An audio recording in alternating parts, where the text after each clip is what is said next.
নমস্কার, সোজা সাপটা সুব্রতয় আপনাদের স্বাগত জানাই। প্রতিবেদনের শুরুতেই আমি একটি থাম্বনেল ব্যবহার করেছি, যেখানে আমি বলেছি যে উদ্দেশ্য সফল মমতার। কেন আমি বললাম এবং কি উদ্দেশ্যই বা মমতার সফল হতে যাচ্ছে, সেটা আমি আপনাদের সামনে অবশ্যই আলোচনা করব। কিন্তু তার আগে আপনাদের বলি, যারা যারা এখন অবধি জেগে ঘুমাচ্ছেন তাদের ঘুম ভাঙানোর ক্ষমতা আমাদের নেই, কিন্তু যারা প্রকৃতপক্ষে এখনো ঘুমাচ্ছেন তাদের ঘুম ভাঙানোর জন্য আমরা যেভাবে চেষ্টা করছি আগামী দিনেও চেষ্টা করে যাব। দেখুন, সুপ্রিম কোর্ট বলেছেন যে হাইকোর্টের ডিভিশন বেঞ্চ যে রায় দিয়েছিল যে 2016 সালের এই 26,000 পুরো প্যানেলটাই বাতিল করবার, সেই রায় বহাল থাকলো। অর্থাৎ সুপ্রিম কোর্ট হাইকোর্টের ডিভিশন বেঞ্চের সেই রায়ের উপরে মান্যতা দিয়েছে। তা হাইকোর্টের ডিভিশন বেঞ্চে কি প্রথম এই রায় দিয়েছিল? আজ্ঞে না। প্রথম রায় দিয়েছিল বিচারপতি অভিজিৎ গাঙ্গুলি। তৎকালীন সময়ে তার সিঙ্গেল বেঞ্চে তিনি বলেছিলেন যে 2016 সালের পুরো প্যানেলে তিনি বাতিল করে দিয়েছেন। তারপরে রাজ্য সরকার এটা ডিভিশন বেঞ্চে চ্যালেঞ্জ করে। ডিভিশন বেঞ্চে যাওয়ার পরেও সেই একই রায় বহাল থাকে। তারপরে রাজ্য সরকার সুপ্রিম কোর্টে যায় এবং সুপ্রিম কোর্টও ডিভিশন বেঞ্চে সেই রায়ের উপরেই সিলমোহর দিয়েছে। এখন প্রশ্ন হলো, কিসের বেসিসে দিয়েছে? বেসিসে দিয়েছে যে যোগ্য আর অযোগ্য আলাদা করতে পারছে না এসএসসি। কিন্তু এসএসসির পক্ষ থেকে বারবার কথা উঠেছে যে আমরা যোগ্য অযোগ্যর তালিকা দিয়েছি। আমরা দেখেছি শিক্ষামন্ত্রী ব্রাত্য বসুকে বলতে যে পশ্চিমবঙ্গ মধ্যশিক্ষা পর্ষদের থেকেও আমরা যোগ্য অযোগ্যর তালিকা দিয়েছি, কিন্তু সেটা সুপ্রিম কোর্ট সন্তুষ্ট হয়নি। তা এখন প্রশ্ন হলো যে যোগ্য অযোগ্যর তালিকায় সুপ্রিম কোর্ট সন্তুষ্ট হলো না, যোগ্য অযোগ্যর তালিকায় কলকাতা হাইকোর্টের ডিভিশন বেঞ্চ সন্তুষ্ট হলো না, যোগ্য অযোগ্যর তালিকায় কলকাতা হাইকোর্টের সিঙ্গেল বেঞ্চ সন্তুষ্ট হলো না। তাহলে কেউ যখন সন্তুষ্ট হলো না, তার মানে যোগ্য আর অযোগ্যের তালিকাটাতেই ভুল রয়েছে। এটা নিয়ে বুঝতে আর নতুন করে আলাদা করে ব্রেনে ঘিলু থাকার প্রয়োজন নেই। এখন প্রশ্ন হলো, খুব সুন্দরভাবে দেখুন, সুকৌশলে মমতা বন্দ্যোপাধ্যায় কি এটা জানেন না যে এই রায়ের যদি পরিবর্তন কেউ করতে পারে সেটা একমাত্র সুপ্রিম কোর্ট ছাড়া কেউ করতে পারবে না? বিলক্ষণ জানে। কিন্তু তারপরেও মমতা বন্দ্যোপাধ্যায় নেতাজি ইন্ডোরে হঠাৎ করে গত 7 তারিখে শিক্ষকদের সাথে বৈঠক করলেন এবং তিনি মঞ্চে এমন কিছু লোকজনকে দাঁড় করালেন যারা মূলত বলতে চেয়েছেন যে বিরোধীরাই এই কাজটা করেছে, যারা মূলত বলতে চেয়েছেন যে বিচার ব্যবস্থাকে প্রভাবিত করেছে বিজেপি, যারা বলতে চেয়েছেন যে একমাত্র মমতা বন্দ্যোপাধ্যায় তাদেরকে উদ্ধার করতে পারে। যদিও তাদের মধ্যে অনেকে শিক্ষক ছিল, এ বিষয়ে কোনো সন্দেহ নেই।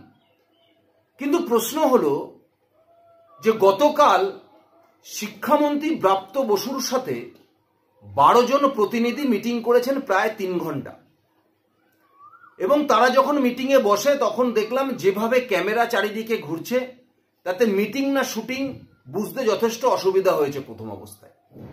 এখন ওই 12 জন মিটিং করেছে, তার মধ্যে নাকি শিক্ষকরাও ছিল এবং শিক্ষাকর্মীরাও ছিল।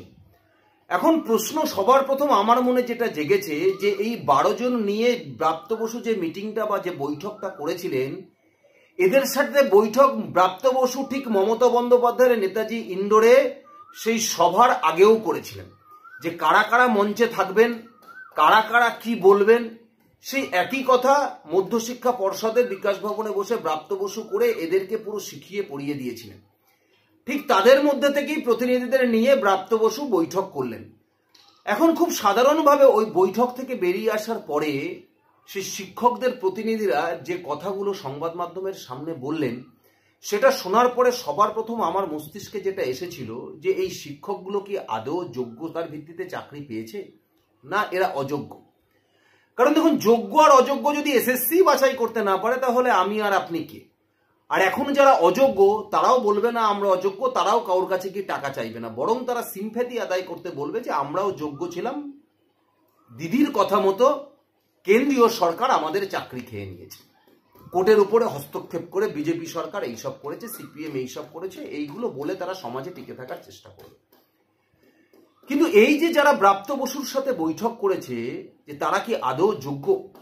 কেন আমি বললাম বা তারা কি হাইকোর্টের ডিভিশন বেঞ্চের যে রায়ের কপি ছিল সেই কপি বা সুপ্রিম কোর্টের যে রায়ের কপি সেই কপিগুলো তারা একবারও পড়েছে? বা যদিও তারা পড়ে থাকে, পড়ে কি তার অর্থ বা মানে তারা কোনোটাই বুঝতে পেরেছেন? আমার তো মনে হয় না। দেখুন, আপনারা যে রিভিউ পিটিশনের কথা বারবার সরকারের কাছ থেকে শুনছেন, শুনে আপনারা যেটাতে আশ্বস্ত হচ্ছেন, সেই রিভিউ পিটিশন ফাইল করবে কে? এসএসসি বা মধ্যশিক্ষা পর্ষদ। সেই রিভিউ পিটিশনটা আদৌ সুপ্রিম কোর্ট গুরুত্ব দেবে কি দেবে না সেটাও নির্ভর করবে কিন্তু সুপ্রিম কোর্টের ওপর, সেটাও নির্ভর করবে সুপ্রিম কোর্টের ওপরে। সুতরাং সুপ্রিম কোর্টের সেই রায়ের ওপরে ভিত্তি করে সেই রায়ের কপি ভালো করে পড়ার পরে আপনারা কিছুটা হলেও অনুধাবন করতে পারবেন যে আদৌ এর ফল বা ফয়সালা কি হতে পারে। দেখুন, ব্রাত্য বসু বৈঠকে বসেছে পাশে কাকে নিয়ে? এসএসসি চেয়ারম্যান সিদ্ধার্থ মজুমদারকে নিয়ে। কিন্তু মমতা বন্দ্যোপাধ্যায় যেদিনকে এদের সাথে নেতাজি ইন্ডোরে বৈঠক করলেন, সেই বৈঠকে সবার প্রথম দরকার ছিল এসএসসি চেয়ারম্যান, মধ্যশিক্ষা পর্ষদের সভাপতি, তাদের মমতা বন্দ্যোপাধ্যায় রাখেননি। কিন্তু ব্রাত্য বসু গতকাল বৈঠকে এসএসসি চেয়ারম্যানকে রেখেছেন এবং যারা তাদের ব্রাত্য বসুর সাথে মিটিং করেছেন, বৈঠক থেকে বেরিয়ে আসার পরে বলেছেন যে আমাদের যে দুটো দাবি ছিল সেই দাবিগুলো নিয়ে আলোচনা হয়েছে এবং এসএসসি বলেছে তারা নাকি তালিকা তৈরি করছে, আগামী 21 তারিখের মধ্যেই নাকি সব তালিকা তারা রেডি করে ফেলবে। তাহলে সমস্যার সমাধান হয়ে গেল, এসএসসি তার তালিকা রেডি করে ফেলছে। এখন প্রশ্ন হলো, যে মামলাটা সিঙ্গেল বেঞ্চে এসএসসির কাছে তালিকা চেয়েছিল, যে মামলায় ডিভিশন বেঞ্চে এসএসসির কাছে তালিকা চেয়েছিল, যে মামলায় সুপ্রিম কোর্টে প্রধান বিচারপতির ডিভিশন বেঞ্চে তালিকা চেয়েছিল, সেই মামলাতেই এসএসসি বলছে আমরা তালিকা দিচ্ছি। কিন্তু পরবর্তীকালে সেই তালিকায় সুপ্রিম কোর্ট সন্তুষ্ট হতে পারেনি। কেন?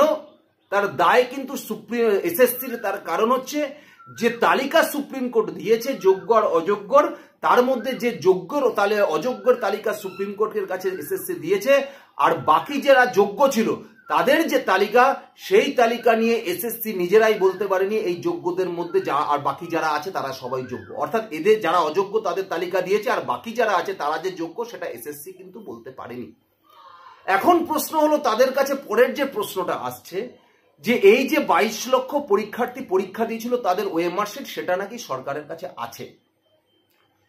সুতরাং সেই ওএমআর শিট বার করার কথা তারা বলেছে এবং তখন নাকি ব্রাত্য বসু বলছে আমরা আইনের দ্বারস্থ হচ্ছি, যদি বলে তাহলে আমরা বার করে দেবো। এখন প্রশ্ন হলো, এই কথা ব্রাত্য বসুর সামনে শোনার পরে একজন যোগ্য শিক্ষক যারা হয় তাদের উত্তরটা সবার প্রথমে এটাই আসবে যে এটা রাজ্য সরকার কোনোদিনই পারবে না। যদি পারতো তাহলে এরা কলকাতা হাইকোর্টের ডিভিশন বেঞ্চে সুপ্রিম কোর্টের কাছে এরা বলতো না যে আমাদের কাছে কোনো ওএমআর শিট নেই। এখন যদি এরা সুপ্রিম কোর্টের কাছে গিয়ে বলে যে আমাদের কাছে ওএমআর শিট রয়েছে 22 লক্ষর, তখন সুপ্রিম কোর্ট তাদেরকে তিরস্কার করে এই কথাই বলবে যে আপনাদের কি স্বার্থ ছিল যার জন্য আপনারা বারবার সুপ্রিম কোর্টে যে হলফনামা দিয়েছেন, সেই হলফনামা দেওয়া অর্থ আপনারা উল্লেখ করেছেন হলফনামায় যে আপনাদের কাছে কোনো ওএমআর শিট নেই। তাহলে হঠাৎ করে এখন আপনাদের কাছে ওএমআর শিট আসলো কেন? তার মানে সুপ্রিম কোর্টের কাছে আপনারা ভুল তথ্য দিয়েছেন। সুতরাং সেক্ষেত্রে রিভিউ পিটিশন ফাইলের ক্ষেত্রে আদৌ সুপ্রিম কোর্ট গ্রহণ করবে কিনা এটা একটা কিন্তু বড় জিজ্ঞাসা চিহ্নের মধ্যে দাঁড়িয়ে গেছে। এবং তারা বলছে তাদের কাছে কোনো মিরর ইমেজ নেই, যেটাই জোগাড় করেছে সেটা নাকি সিবিআই জোগাড় করেছে। দেখুন, সিবিআই যে হার্ড ডিস্ক জোগাড় করেছিল নাইসার পক্ষ থেকে, সেই হার্ড ডিস্ক সিবিআই কলকাতা হাইকোর্টে জমা দিয়েছে। সেই হার্ড ডিস্কের কপি সিবিআই এসএসসিতে জমা দিয়েছে। সেই হার্ড ডিস্কের কপি সিবিআই সুপ্রিম কোর্টে জমা দিয়েছে। তাহলে সেই হার্ড ডিস্কের উপরে ভিত্তি করে এসএসসি কেন যোগ্য আর অযোগ্যদের তালিকা এতদিন তৈরি করেনি? বা সেই সিবিআই এর যে হার্ড ডিস্ক বা যে কপি রয়েছে সেই কপির উপরে ভিত্তি করে সুপ্রিম কোর্ট কেন জাজমেন্ট দেয়নি? তার কারণ সিবিআই বলেছে যে তথ্য তারা পেয়েছে, উদ্ধার করতে পেরেছে, তার মধ্যে এইগুলো পাওয়া গেছে। কিন্তু এরকম অনেক তথ্য আছে যেগুলোকে নষ্ট করে দেওয়া হয়েছে, সেগুলো উদ্ধার করা সম্ভব হয়নি। সুতরাং পরিষ্কারভাবে বোঝা যাচ্ছে যে এই তথ্যের উপরে ভিত্তি করেই যে যোগ্য অযোগ্য আলাদা করতে পারবে সেটাও কিন্তু সম্ভব হবে না। কিন্তু তারপরে দাঁড়িয়েও এই চাকরি প্রার্থীরা ব্রাত্য বসুর সাথে কথা বলার পরে দেখলাম বুক চওড়া করে সাংবাদিকদের সামনে কথা বলছেন। কিন্তু আমি কেন বললাম আপনাদের জানেন যে মমতা বন্দ্যোপাধ্যায়ের উদ্দেশ্য সফল হলো? দেখুন, মমতা বন্দ্যোপাধ্যায় নিজেও জানে যে সুপ্রিম কোর্টের তার রায় তাকে মানতে হবে, আবার নতুন করে পরীক্ষা নিতে হবে। তার জন্য কিন্তু পশ্চিমবঙ্গ মধ্যশিক্ষা পর্ষদের থেকে 11 পাতার যে হলফনামা জমা দেওয়া হয়েছে সুপ্রিম কোর্টে, সেই হলফনামায় তারা স্বীকার করে নিয়েছে সুপ্রিম কোর্টের কথা মতো আমরা আবার নতুন করে পরীক্ষা নেব, তারা স্বীকার করে নিয়েছে। কিন্তু মমতা বন্দ্যোপাধ্যায় চেয়েছে যে এই আন্দোলনটা যেভাবে দানা বাজছিল এই আন্দোলনটাকে ভেঙে দিতে হবে। আন্দোলন যদি ভেঙে দেওয়া যায় তাহলে আন্দোলনের যে তীব্রতা সেই তীব্রতা কিন্তু থাকবে না। যেভাবে তিনি দেখেছেন আরজি কর নিয়ে আন্দোলনকে প্রথম অবস্থায় ছেড়ে রাখার ফলে আন্দোলন যেভাবে দানা বেঁধে গেছিল সেই ভুল থেকে তিনি শিক্ষা নিয়েছেন। সুতরাং নেতাজি ইন্ডোরের বৈঠক করে সেই বৈঠকের মধ্যে দেখা গেল ওয়েবকুপা বিভিন্ন কলেজের প্রফেসরদের নিয়ে জমা করে তাদের গলায় আমরা বঞ্চিত, আমরা যোগ্য বলে কার্ড দিয়ে সেই কার্ড নিয়ে একটা বিশৃঙ্খলতা তৈরি করে দেখা গেছে যে 26,000 পরীক্ষার্থী চাকরি হারার মধ্যে মাত্র 10-12 হাজার ঢুকতে পেরেছে, আর কেউ ঢুকতে পারেনি। সুতরাং এইভাবে নিজেদের মধ্যে একটা গন্ডগোল বাঁধানোর চেষ্টা করেছে। ঠিক অনুরূপভাবে পরবর্তীকালে ব্রাত্য বসুকে যা প্রশ্ন করা হয়েছে, ব্রাত্য বসু বলেছে যে মমতা বন্দ্যোপাধ্যায় বলে দিয়েছেন, আমি আর কি বলবো, মুখ্যমন্ত্রী যা বলে দিয়েছে তাই। তাহলে হঠাৎ করে সেই ব্রাত্য বসু এসএসসির চেয়ারম্যানকে নিয়ে মাত্র 12 জনকে নিয়ে ডেকে বসে, দেখুন এখানে বিভিন্ন জেলা পুরো রাজ্য জুড়ে কে কোথায় কতজনের চাকরি গেছে সেখানে দাঁড়িয়ে মাত্র 12 জন তার প্রতিনিধি হিসাবে সবাই তাদের কথা শুনবে, তাদের কথা মানবে, এটা ভাবাই ভুল, এই ধারণাতে আসাই ভুল। যে 12 জন ওখানে বৈঠক করেছে সেই 12 জনের কথা যে 26,000 শুনবে তার কোনো মানে নেই। সুতরাং এই 12 জনকে কি হিসাবে সিলেক্ট করা হচ্ছে, যে মঞ্চ তৈরি করা হচ্ছে সেই মঞ্চে কতজন আছে তার কোনো ব্যাখ্যা কিন্তু কারোর কাছে নেই।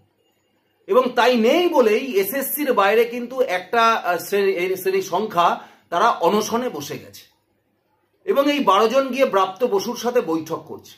এবং যখন তাদেরকে জিজ্ঞাসা করা হয়েছে তারা বলেছে যারা এসএসসির সামনে অনশন করছে তারা আমাদের কেউ নয়।